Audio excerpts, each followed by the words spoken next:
I'm gonna name a group of A, B, C, D, a group of stocks, and talk about which one you would hold for the next 10 years and why. So in Group A, you have Apple, Facebook, or Apple, Meta, Bitcoin, and Micron. Apple, Meta, Bitcoin, Micron. In Group B, you have NVIDIA, Tesla, Palantir, and Eli Lilly. In Group C, you have Microsoft, TSM, Broadcom, and Ethereum. And in Group D, you have Amazon, Google, Walmart, and Berkshire Hathaway B. So out of that group, what's the group that you would hold for 10 years and why? It's like when Bron had to do the All-Star game picks, right? Are we going for safety or are we going for growth? What's the measurements? Growth. Let's go growth. Okay. I think we gotta have a difference of opinion here, but I'm interested. Okay, well, let's do reverse. I got to eliminate D because of Berkshire. Okay. Buffett's not there. I don't know if Greg is going to follow. It's a lot of cash on hand. I'm hearing a lot of things of like he's trying to find his footing on the investment philosophy that he's left with.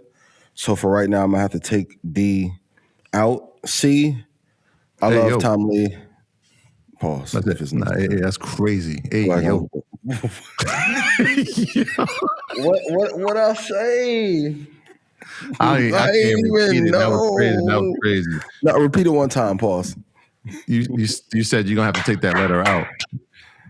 VSG, clip me up. Go Clippers. 2026, do you work? So I can't do Ethereum. So I think I'm gonna lean on. I'm gonna go with B.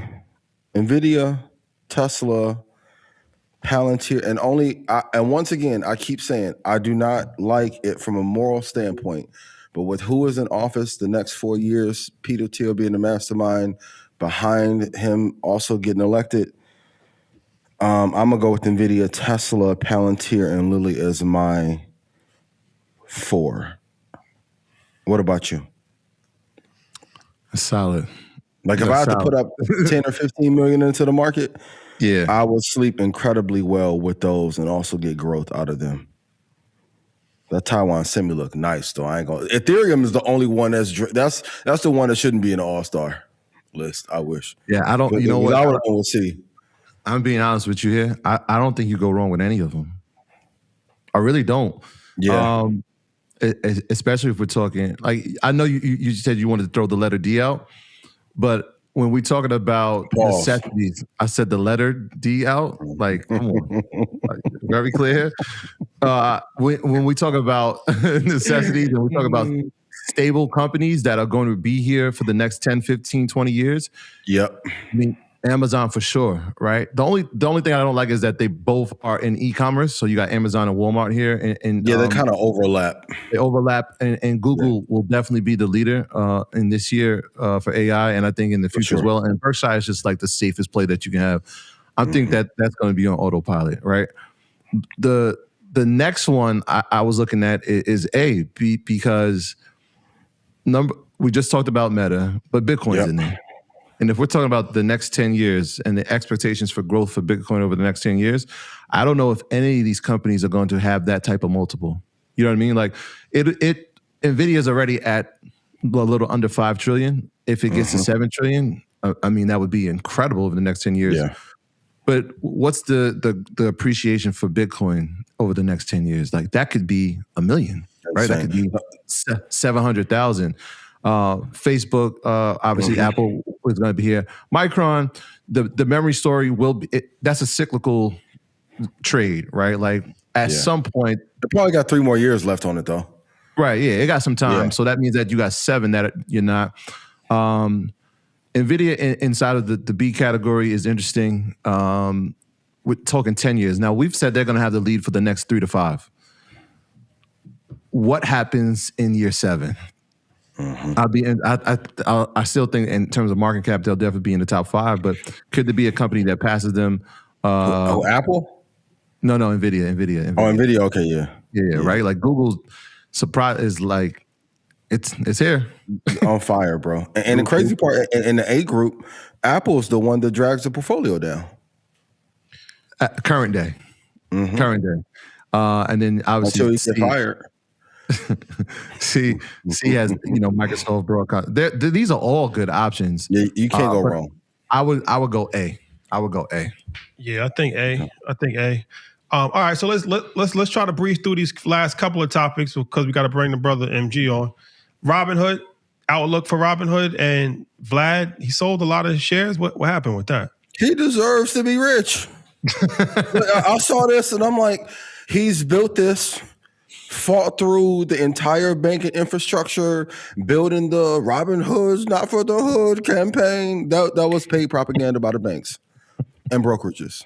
He innovated at the highest level. You can argue he gave a platform for options. He's integrating into prediction markets, high integration into the futures market. Hell of a CEO. Contrary to popular belief, most people buy shares in a company or build a company to be able to sell them, to be able to be wealthy and to be free. It doesn't mean that he does not believe in the company. I think if still at this price, they're incredibly undervalued. Robinhood is going to do incredibly well. I think every news story of a person selling does not mean that they think the stock is going to fall apart. They are just liquidating some of the shares at the vesting schedule that they have predetermined by the shareholders. Robinhood is good. Big on Robinhood. I had it in my top 10 picks for 2026. They're at a interesting place. Like I think right now they're down over 30% from its all-time high, which is interesting enough where I like to see companies, right? Like strong companies that I believe in. I like to see them at a discounted. I think it's at that point right now. I think everything you said is important. A key sign to see when would be a good time, and this is just like free game for y'all. Robinhood makes a lot of its revenue based on options trading. And so if you want to see if Robinhood is going to start to tick up, look at the volume of options trades that are happening, whether it's in equities, whether it's in ETFs. That is a telltale sign. I think you saw a pullback here this year because the other piece that helps them grow is crypto, right? Like it's a very usable brokerage. Yep. And so when crypto pulls back a little bit, you'll see Robinhood start to consolidate. But I think that changes, the story for that changes in 2026 in addition to the prediction markets. I know they think it's not going to be a huge thing. I think they're underestimating that. I think a lot of young people that we speak to, when I ask them what brokerage they're using, the number one that they say is Robinhood. I think, again, and I told y'all to circle that around July when they figure out these baby accounts or these baby bond accounts, who is the brokerage that they're going to choose. I'd be interested to see, man. I feel like they got a good case that they may want to be the choice to hold some of these accounts for the 2025 and 2026 babies. If Robinhood gets to 95.32, that's a good price to form a position in Robinhood. $95.32.